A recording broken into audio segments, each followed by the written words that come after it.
En este video vamos a estudiar una técnica que se llama correlación de fase y que se utiliza para resolver el problema del registro de imágenes. Entonces vamos a comenzar definiendo qué es el registro de imágenes. Imaginemos que estamos haciendo la captura de una gran extensión de terreno mediante imágenes satelitales. En un instante determinado, el satélite hace una captura del área que está dentro de su campo de vista. Segundos después, el satélite hace una segunda captura. Respecto a la primera, esta segunda imagen F2 está afectada por un cambio en la posición del satélite, por lo que las dos imágenes no van a estar en el mismo marco de referencia. Concretamente, en este ejemplo va a existir una relación de traslación y rotación de la segunda imagen respecto a la primera.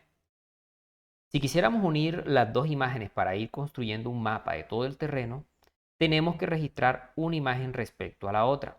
El registro consiste en estimar la rotación y traslación relativa entre las dos imágenes. Una de las técnicas existentes para resolver este problema es la correlación de fase. Para explicar la correlación de fase, vamos a considerar el caso más simple del registro de imágenes. Imaginemos que nos interesa detectar solo cambios de traslación entre dos imágenes. Concretamente, vamos a asumir que tenemos dos imágenes y que la segunda imagen es una versión desplazada de la primera. El objetivo de la correlación de fase es tomar las dos imágenes, procesarlas y dar como resultado la traslación existente entre las dos imágenes.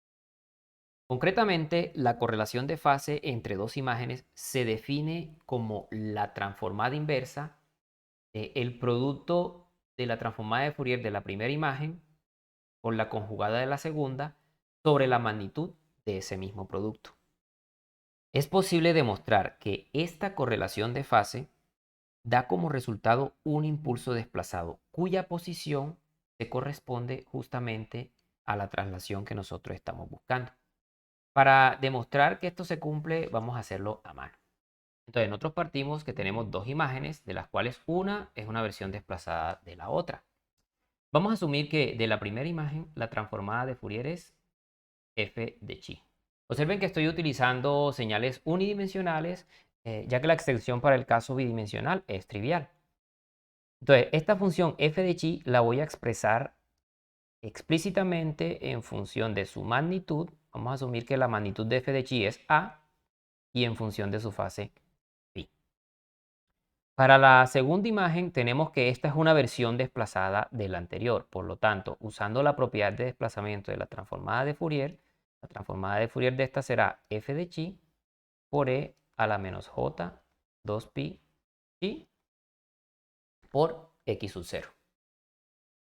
Y eso a su vez es igual, sustituyendo esta definición de f de chi, va a ser igual a por j phi por e a la menos j 2pi por chi por x sub 0. Ahora, la definición de la correlación de fase es esta.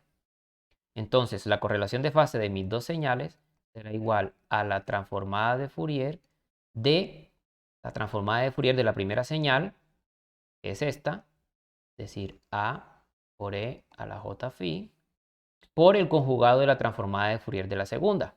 La transformada de Fourier de la segunda señal es esta que está aquí, y su conjugado será a por e a la menos j phi por e a la j 2pi por chi por x0. Todo eso lo dividimos por la magnitud de este mismo producto. La magnitud de ese producto claramente es a cuadrado. Entonces, la correlación de fase será igual a la transformada inversa de. Vemos claramente que este término y este término se cancelan. A por a pues se multiplican, queda a cuadrado por a la j 2pi chi por x0 por a cuadrado.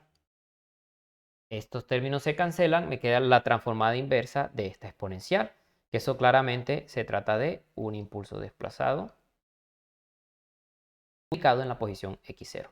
Entonces, hemos verificado que la correlación de fase entre las dos señales efectivamente es un impulso cuya ubicación me dice cuál es el desplazamiento entre las dos señales. La traslación es una transformación bastante simple. Usualmente en la práctica estamos interesados en transformaciones más complejas que incluyen otro tipo de efectos, como por ejemplo cambios de rotación y escala.